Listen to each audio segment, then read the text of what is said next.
sulle, keda ma armastan.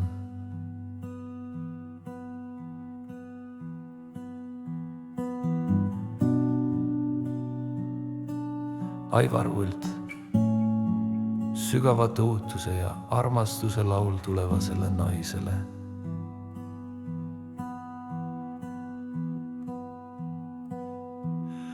Mina, Aivar, ei otsinud naist, kes täidaks mu tühjust, vaid seda, kes koos minuga vaikuses istuks, kelle silmis on meri, mitte peegeldus minust, vaid sügavus, mille ees ma kummardan ausalt. Ma ei palu, et sa mind parandaksid, vaid et hoiaksid, kui ma ise avan haava. Ma olen mees, kes õpib veel, aga tahan olla meheks, kes ei peida end lapse valu ees.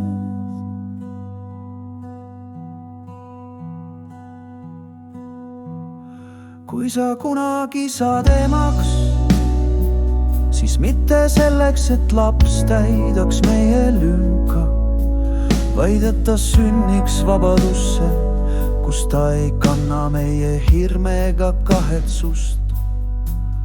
Mina, Aivar, tahan koost sinuga kasvatada inimest, mitte projekt lapse, vaid hinge, kellel on oma tee ja me valvame seda teed,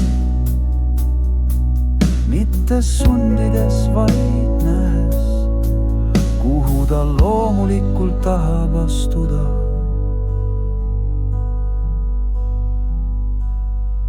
Ma olen mees, kes ei kasuta karjumist relvana, ei nõua kuulekust hirmuga, vaid õpetab vaikuses ja eeskujuga, armastusega, mis ei kao ka siis, kui laps eksib. Ma ei taha pojale õpetada jõudu ilma kaastundeta ega tütrele kuulekust ilma väeta. Ma tahan kasvatada neid nii, et nad teaksid, haavatavus on julgus ja ausus on tee,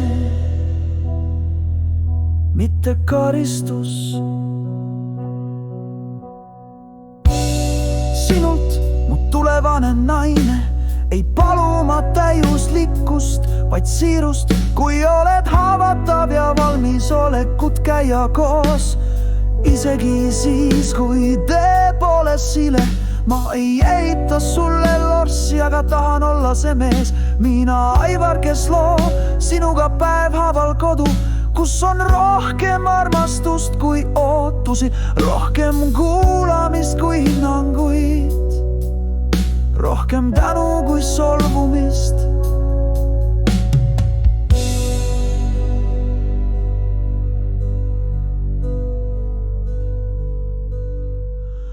Kui me kunagi läheme tülli, ma tean, et siis ma, Aivar, luban, et ei viska vaikust sinu vastu. Ma jään, ma räägin, ma kuulan, ma ei põgene vaikuse taha, vaid astun su juurde ja ütlen, ma tahan sind mõista.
Vaid uskudes, sest see, mida me loome, ei ole ainult suhe, vaid maailm, kus inimene võib kasvada ilma hirmuta.